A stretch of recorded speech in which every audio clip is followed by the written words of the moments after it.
बड़ी खबर। जामनेर तालुका हत्या मामला, एकता संगठन की कड़ी निंदा। जलगांव जिला एकता संगठन ने बेटावद खुर्द में 21 वर्षीय सुलेमान रहीम खान पठान की सामूहिक हत्या की कड़ी निंदा करते हुए जिला पुलिस अधीक्षक, कलेक्टर और मानवाधिकार व अल्पसंख्यक आयोग को अध्यापन सौंपा। संगठन ने मांग की है कि मामले की SIT से जांच हो, दोषियों पर कड़ी कार्रवाई करते हुए 90 दिनों में आरोप पत्र दाखिल किया जाए।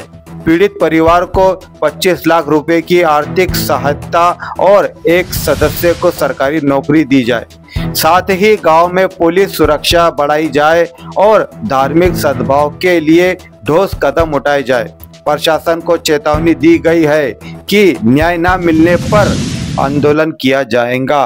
अध्यापन अशोक लाल वंजारी और मतीन पटेल ने सौंपा। मौके पर कई पदाधिकारी मौजूद थे। सुलेमान रहीम खान पठान बेटावद के रहने वाले लड़के को जिस तरीके से कैफे के अंदर मारा गया, हम मुस्लिम समाज और तमाम लोगों की तरफ से इसका निषेध करते हैं।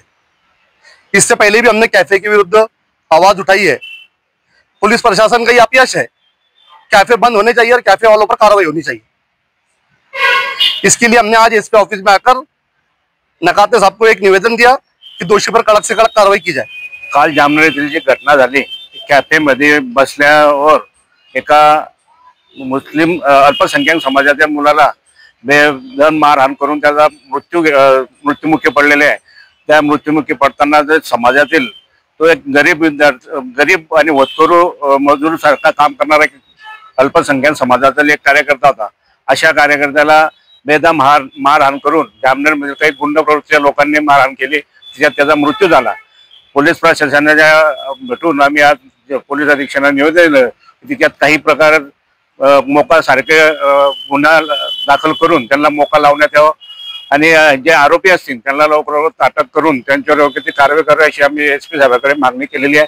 आणि या प्रकरणात पोलिसांनी जातीने लक्ष देऊन आणि याचा पुढे कुठल्या प्रकारचा अनुचित प्रकार होऊ नये याची काळजी घ्यावी आणि आरोपी जर लवकर नाही अटक झाली तर योग्य ते आम्ही पाऊल उचलू। आज आम्ही या ठिकाणी पोलीस अधीक्षक, अपर पोलीस अधीक्षक माननीय नकाते साहेब यांची भेट घेतली। काल जो प्रकार जामनेर व बेटावद मध्ये घडलेला आहे, दोन ठिकाणी एकाच तरुणाला बेरहिमीने मारून त्याला जीवानिशी संपवलेले आहे। अशा त्या मॉब लिंचिंगमुळे, अशा त्या दहशतवादी कृत्यामुळे संपूर्ण अल्पसंख्याक समाजामध्ये एक भीतीचं आणि असुरक्षिततेचं वातावरण तयार झालेलं आहे व खास करून ग्रामीण भागातील अल्पसंख्याक हा स्वतःला आता फार असुरक्षित समजायला लागलेला आहे। कारण की पहिले गोरक्षक होती, आता गोरक्षक नाही तर कॅफे हे जिकडे तिकडे चालू आहे। त्या कॅफेवर त्वरित पोलिसांनी आवश्यक ती कडक कारवाई करावी जेणेकरून असे प्रकार घडणार नाही।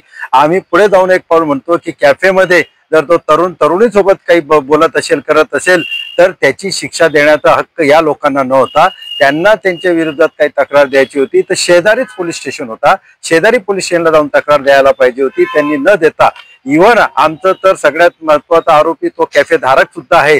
त्या कॅफे मधले बसलेले सगळे लोक आहेत की ज्यांनी ही बाब पोलिसांना कळवलेली नाही किंवा पोलिसांच्या निदर्शनास आणलेली।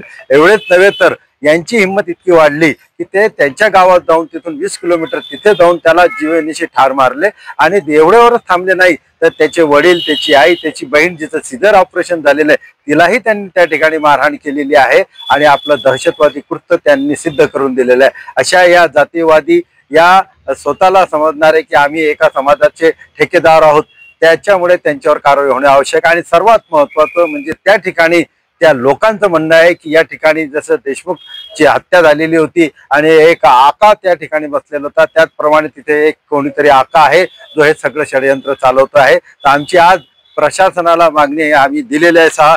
सगळ्यात पहिले की या घटनेत, या गुन्ह्यात मकोका लावण्यात यावा, मकोका लावण्यात आलेला नाही। दुसरं आम्ही म्हटलेलं आहे की याचा तपास लोकल पोलीस न करता SITच्या माध्यमाने करण्यात यावा जेणेकरून कोणताही राजकीय दबाव त्या लोकल पोलिसांवर राहणार नाही। तिसरी मागणी आम्ही केलेली आहे की सर्व संशयितांना अटक करून 90 दिवसाच्या आत दोषारोपण पत्र मान्य न्यायालयात सादर करणे आवश्यक आहे। चौथी आहे आम्ही मानवाधिकार आयोगाने सो मोटो याची दखल घेऊन आवश्यक ती कारवाई करणे आवश्यक आहे।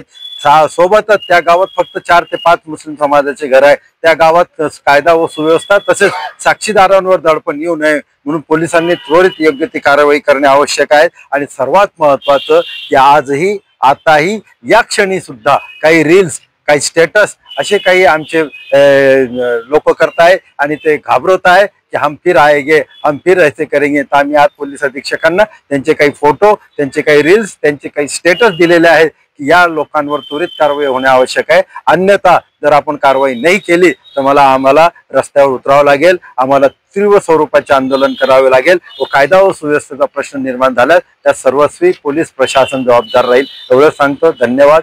एकता संघटन जळगाव.